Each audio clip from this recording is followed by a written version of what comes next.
आज इस कार्यक्रम में अगले वक्ता के रूप में जो शामिल होने जा रहे हैं, मुझे नहीं लगता उन्हें किसी परिचय की ज़रूरत है। फिर भी मैं बता दूँ, वे मध्य प्रदेश के गुना जिले जिले की रियासत राधौगढ़ के वंशज, पूर्व मुख्यमंत्री मध्य प्रदेश शासन, वर्तमान सांसद माननीय राजा साहब दिग्विजय सिंह जी। आप इंदौर डेली कॉलेज के मेधावी छात्र भी रहे हैं। बाद में जीएस आईटीएस इंदौर से इंजीनियरिंग स्नातक रहे हैं। इसके पश्चात आपने समाज एवं राजनीतिक जीवन में पदार्पण किया और नगर पालिका राधौगढ़ के अध्यक्ष से लेकर मध्य प्रदेश के मुख्यमंत्री पद को लगातार 10 वर्षों तक सुशोभित किया है। आपने कांग्रेस संगठन में भी शीर्ष पदों पर रहकर आजीवन नेतृत्व किया है। ऐसी युवाओं जैसी ऊर्जा आज भी उनके व्यक्तित्व का हिस्सा है, जिसका प्रत्यक्ष उदाहरण वर्ष 2018 में उनके द्वारा 5 माह में 3300 किलोमीटर पैदल नर्मदा परिक्रमा यात्रा पूर्ण करना है।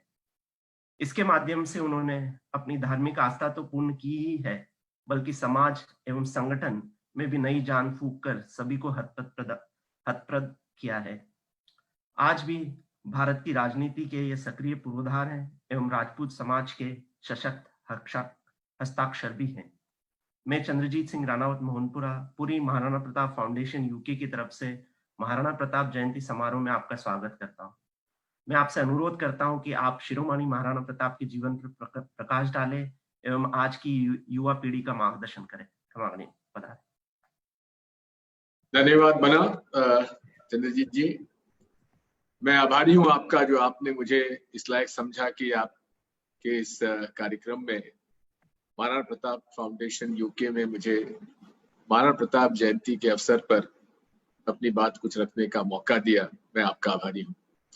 और विशेषकर जब पूरा विश्व आज कोरोना के संकट में डूबा हुआ है, उस समय आपने ये साहस दिखाया और लंदन से बैठकर हिंदुस्तान के अलग अलग लोगों से, अलग अलग शहरों से चर्चा प्रारंभ की है। उसके लिए मैं आपको बधाई देता हूं।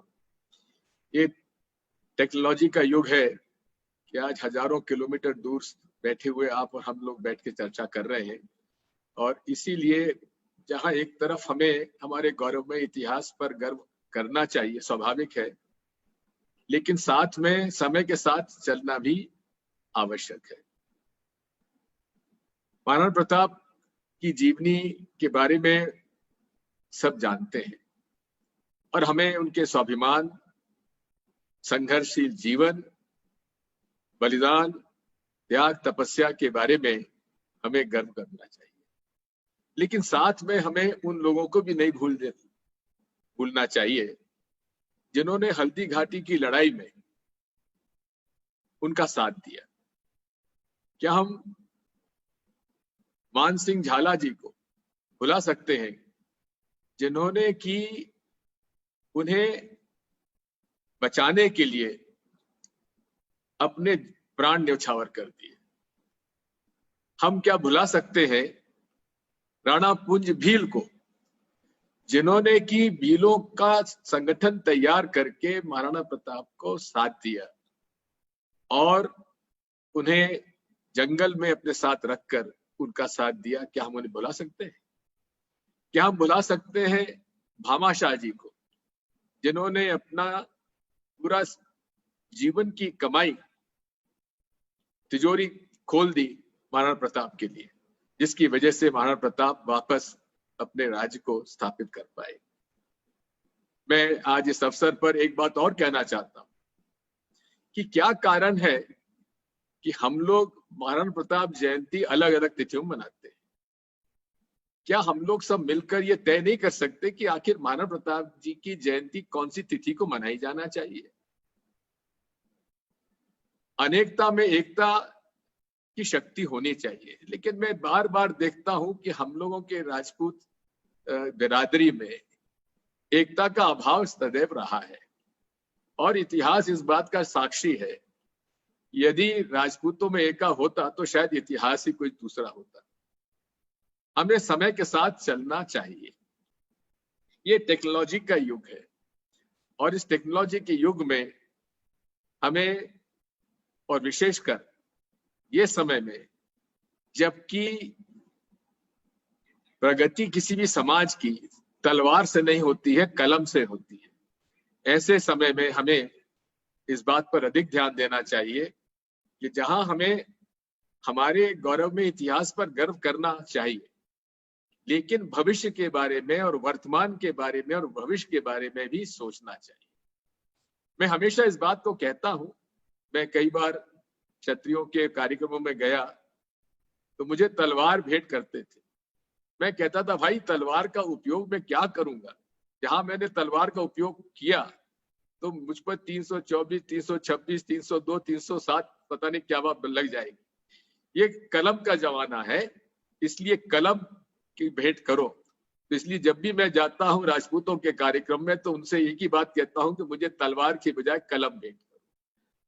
आज के आरक्षण के समय में जहां हमें नौकरी, व्यवसाय पर ध्यान देने की आवश्यकता है, एक दूसरे के सहयोग की आवश्यकता है, एक दूसरे की मदद करने की आवश्यकता है, ऐसे समय में आपने महाराणा प्रताप फाउंडेशन बनाया है यूके में, आपको मैं बधाई देता हूं। मैंने इस बात की पूरी कोशिश की कि ऑल इंडिया क्षत्रिय फेडरेशन, जिसका कि 125 साल से ज्यादा का इतिहास है, उसमें एका हो। आज ऑल इंडिया क्षत्रिय महासभा के 4, 5, 6 अध्यक्ष अपने आप को कहते हैं, इनमें ही एका नहीं करा पाते हम लोग। जब मैं इसमें असफल रहा तो मैंने एक ऑल इंडिया क्षत्रिय फेडरेशन के गठन का प्रयास किया, और उस ऑल इंडिया क्षत्रिय फेडरेशन में हम इंडिविजुअल मेंबरशिप नहीं करते हैं, हम लोग सोसाइटी जो कि राजपूतों के लिए, क्षत्रियों के बीच में काम करते हैं, उन लोगों को उसमें संगठित करते हैं। और काफी दिनों से इस बारे में हमारा प्रयास रहा, लेकिन उसमें हमने एक ही शर्त रखी है। हमारे संविधान में एक शर्त है उस ऑल इंडिया क्षत्रिय फेडरेशन में, कोई भी राजनीतिज्ञ, कोई भी चुनाव लड़ने वाला व्यक्ति या चुनाव लड़ा हो या लड़ने वाले उसकी उम्मीद करता हो, उसे एग्जीक्यूटिव कमेटी में नहीं रखा जाता, क्योंकि जहां राजनीति आई वहां बिखराव होना स्वाभाविक है और मनमुटाव होना स्वाभाविक है। इसलिए हम लोगों ने उसमें रखा है कि किसी प्रकार का वो व्यक्ति जो कि राजनीति में है वो उसके अंदर एग्जीक्यूटिव कमेटी में, गवर्निंग बॉडी में नहीं आ सकता। और हम लोगों ने लगभग 85-90 सोसाइटीज हमारी उससे रजिस्टर्ड हैं, और हर साल हम लोग 3 उसकी मीटिंग्स करते हैं। और मेरा ये प्रयास रहा है कि दक्षिण भारत के, उत्तर भारत के, पूर्व भारत के, पश्चिम भारत के जितने भी क्षत्रिय संगठन हैं उनको एक किया जाए। और अब हम लोगों ने, अभी आप दीपेंद्र को मैं सुन रहा था, दीपेंद्र जी के पिता भूपेंद्र भाई, हमारे भूपी भाई जब मुख्यमंत्री थे हरियाणा में, तो हमने उनसे अनुरोध किया कि आप हमें फरीदाबाद में कुछ जमीन दे दीजिए। तो बड़ी कृपा करके उन्होंने फरीदाबाद के प्राइम लोकेशन में हमें आधा एकड़ जमीन दी, जिस पर हम अपना भवन बना रहे हैं, जिसमें हम राजपूतों के लिए और अन्य लोगों के लिए भी कोचिंग इंस्टीट्यूशन चालू करने वाले हैं। बहुत कुछ काम हो गया है, कुछ काम बचा है, उसको हम लोग पूरा करेंगे। इसलिए मैं आज इस महाराणा प्रताप जयंती के अवसर पर हमारे जितने राजपूत भाई हैं और बहनें हैं, और विशेषकर बहनों से, क्योंकि बालिका की शिक्षा बहुत आवश्यक है। आज भी मुझे बड़ा दुख होता है जब हम लोग हमारे राजपूतों में घूंघटा काढ़े हुए अपनी माताओं बहनों को देखते हैं। समय के साथ चलना चाहिए, समय के साथ जो नहीं चला है वो इतिहास में गुम हो गया है। इसलिए समय के साथ चलते हुए हमें परिवर्तन लाने की आवश्यकता है, समाज में परिवर्तन लाने की आवश्यकता है, लोगों को शिक्षा के क्षेत्र में पूरे तरीके से सहयोग करने की आवश्यकता है। कई ऐसे प्रतिभाशाली राजपूत हमारे बालक बालिकाएं हैं, चाहे स्पोर्ट्स में हो, चाहे शिक्षा में हो, चाहे व्यवसाय में हो, जिनके पास पूंजी की कमी के कारण वे शिक्षा ग्रहण नहीं कर पाते हैं। ये हमारा फर्ज बन जाता है कि हम लोग उन सबको एक करें और एक करके उनको आगे बढ़ाने के लिए हर प्रकार का प्रयास करें, और यही ऑल इंडिया क्षत्रिय फेडरेशन के माध्यम से हम लोग कर रहे हैं। मैं आज इस अवसर पर आपके प्रति आभार व्यक्त करता हूं कि आपने मुझे इस सम्मेलन में आने का अवसर दिया।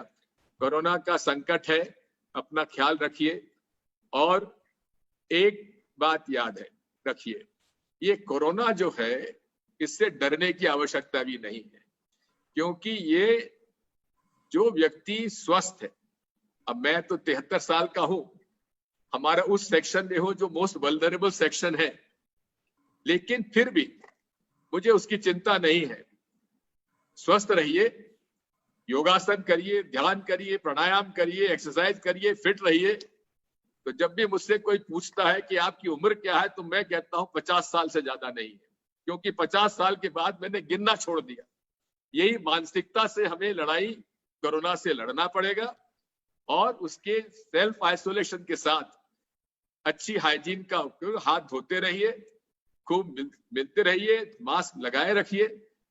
मुझे पूरा विश्वास है कि हम इस कोरोना संकट से अपने आप को उबर पाएंगे, और क्योंकि भारत में हर्ड इम्यूनिटी के माध्यम से ही हम इसका मुकाबला कर पाएंगे, क्योंकि धीरे धीरे जब तक हमारी बॉडी इम्यून नहीं हो जाएगी, कम्युनिटी इम्यून नहीं हो जाएगी, क्योंकि वैक्सीन की संभावना तो कुछ कमी नजर आ रही है। मैं इस अवसर पर यही आपसे कहूंगा कि आप सब बधाई के पात्र हैं, जो आपने हजारों किलोमीटर दूर बैठकर भी हमें यहाँ आमंत्रित किया और आप सबसे बात करने का मौका दिया। आप सबके लिए बहुत बहुत धन्यवाद। और महाराणा प्रताप जयंती के अवसर पर हम उन्हें श्रद्धांजलि अर्पित करते हैं, और साथ में हम राणा पुंज भील को भी नहीं भुला सकते, झाला मान सिंह जी को भी नहीं भुला सकते, हाकिम खां सूरी को भी नहीं भुला सकते। ये महाराणा प्रताप की ये शक्ति थी कि वे सभी, भामाशाह को नहीं भुला सकते कि वे पूरे समाज को साथ लेके चलते थे। और आज ये भी एक विडंबना है कि ऐसे युग में, जबकि आज जिस प्रकार का बिखराव समाज में नजर आ रहा है भारत में, हमारा ये प्रयास होना चाहिए कि हमारी अनेकता में एकता को हम लोग स्थापित करें। जहां समाज में करें, वहीं हमारे राजपूत समाज में भी करें। बहुत बहुत धन्यवाद। खमा गणी मुजरा आजो। थैंक यू हुकम। आपने हमारे संगठन को अपना अमूल्य समय दिया, इसके लिए हम आपके बहुत बहुत आभारी हैं हुकम। हम सभी की ओर से बहुत बहुत धन्यवाद। आशा है भविष्य में आपका मार्गदर्शन और सहयोग ऐसे ही मिलता रहेगा हुकम। Thank you very much. खमा गणी।